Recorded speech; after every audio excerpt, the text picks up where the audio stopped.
So welcome back guys in this today chess video where today it is I have brought you a game beautifully played between the Alisher Suleymenov and Magnus Carlsen in the Qatar Masters of the round 2. Here Magnus Carlsen lost the game, who is a world chess champion, and there's a difference of 300 between those rating, where Magnus Carlsen's rating is 2839 and Alisher Suleymenov's rating is 2512, where he is the latest chess grandmaster of Kazakhstan. So let us move towards the directly towards the game. We started off with one d4 by Alisher Suleymenov. Knight f3 is the Indian defense. c4, e6, knight f3, which is also called as the Indian game. b6. Here Magnus is playing with these black pieces, and after this b6 move he transposed this game off into the Queen's Indian defense. After some variations of this, I will show you a3, bishop a6, queen c2, bishop b7, which is again transposed off to the Queen's Indian defense Petrosian variation. So let us move directly towards our game.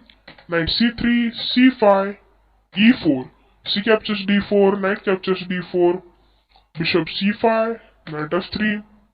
Here, this bishop which came here to attack this knight, and we have, instead of going here, this queen is getting a pretty open diagonal. So instead of moving there, Alisher Suleymenov chooses to move back.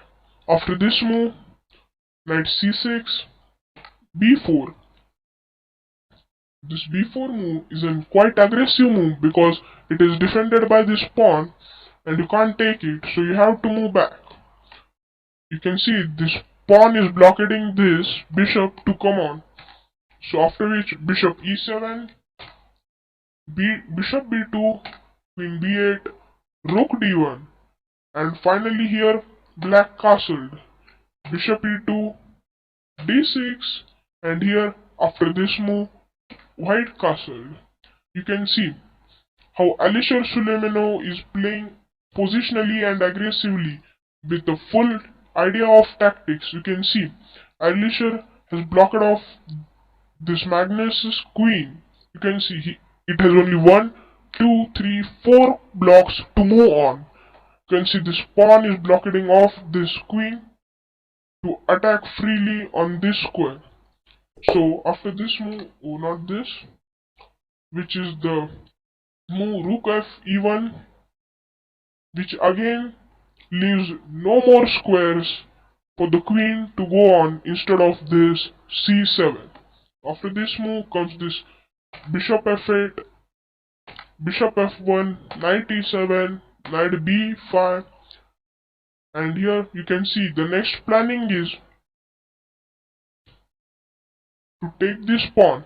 So you have to defend it with either to moving your knight and opening a file to here, because you can see if you will play natural looking move like rook here, you can see you can still lose pawn like this because you don't have any supporter of this pawn. After this move knight e8, instead of going here, he has considered a move like knight e8, going here and supporting this. It is also nice, but yes, it blockades off this knight and the total position is something like closed. Okay, knight g5, knight g6, e5, d5, queen b3, bishop e7, knight captures f7, king captures f7.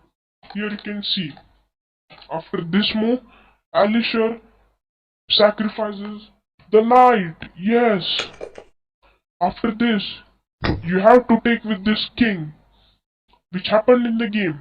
Now you can see this file is pretty much open for the king to attack on, so you can launch the attack here on the king.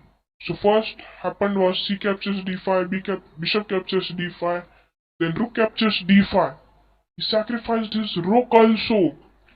Why? What's this next moving continuation? Yes, you can see before this knight sacrifice, a6 was the best move to kick off this knight as per our engine lines. But okay, knight d4 was the best move from the white side not to taking this knight, because you can see this opens up this king, but Magnus didn't see it and blundered. So you can see c captures d5. After this, rook takes d5. Can you spot the next winning plan? This rook captures d5 was the most recommended move by engine. So after this, e captures d5, queen captures d5 check. Can yes, that was the plan, which opens up after this taking up this rook. Oh sorry, taking up this rook. It opens up this king like this. Now you can take this pawn and attack this king. So none of this happened in the game, but e captures d5 and then queen captures d5 check, king f8, knight d4, and the idea is to come over e6 and checkmate, deliver the checkmate to this black king. So you can see if black plays any natural looking move like this, you have this insane check, which lures this black king to go here. Now we have this insane knight check.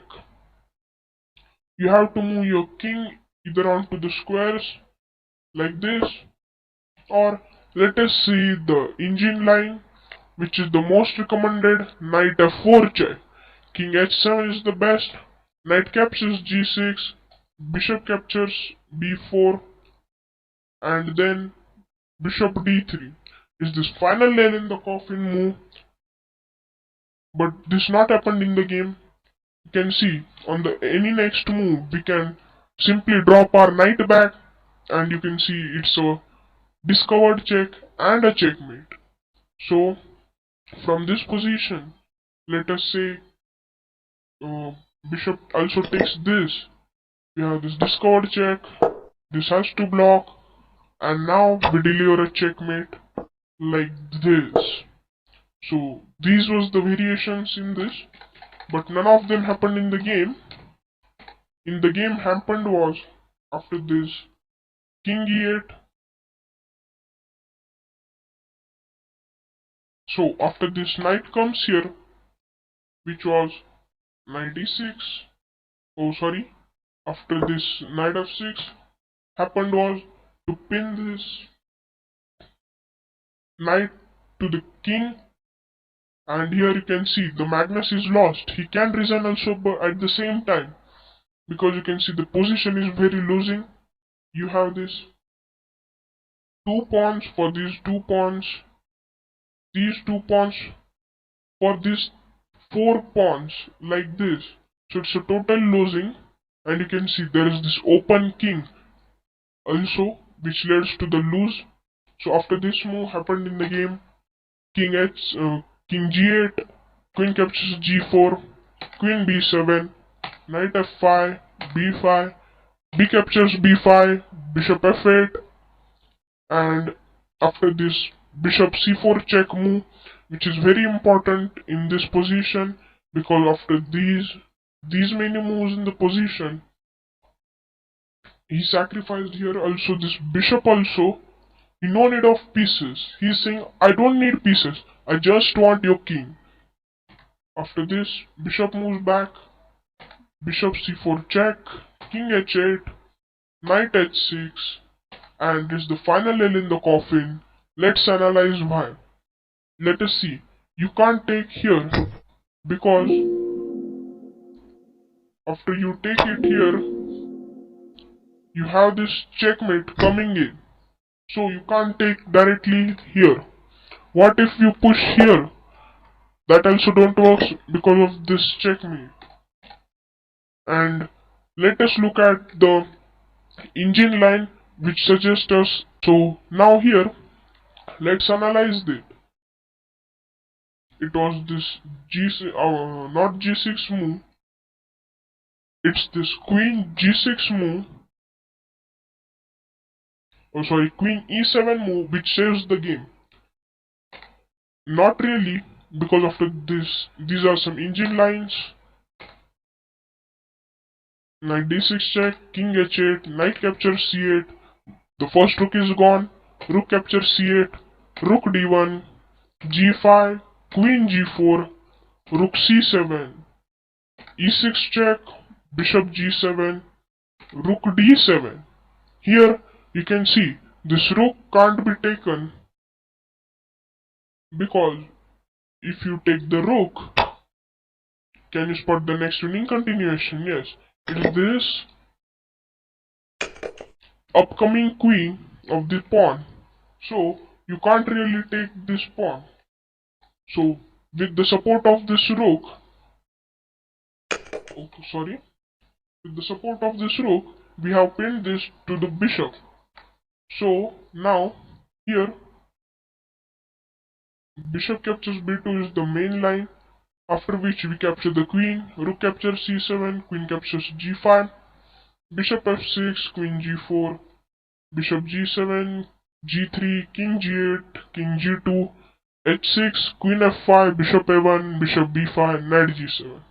And here's the analysis stops of our engine or our stockfish. So here he says that it's a total winning position because it's a bishop and queen and a passed pawn for only this knight for a bishop, and these two pieces instead of many pawns for a queen, which is not enough. So from this position Magnus resigned and won the game. So if you like this today's chess video, please subscribe to our channel and like this video because it had took a lot of hard work.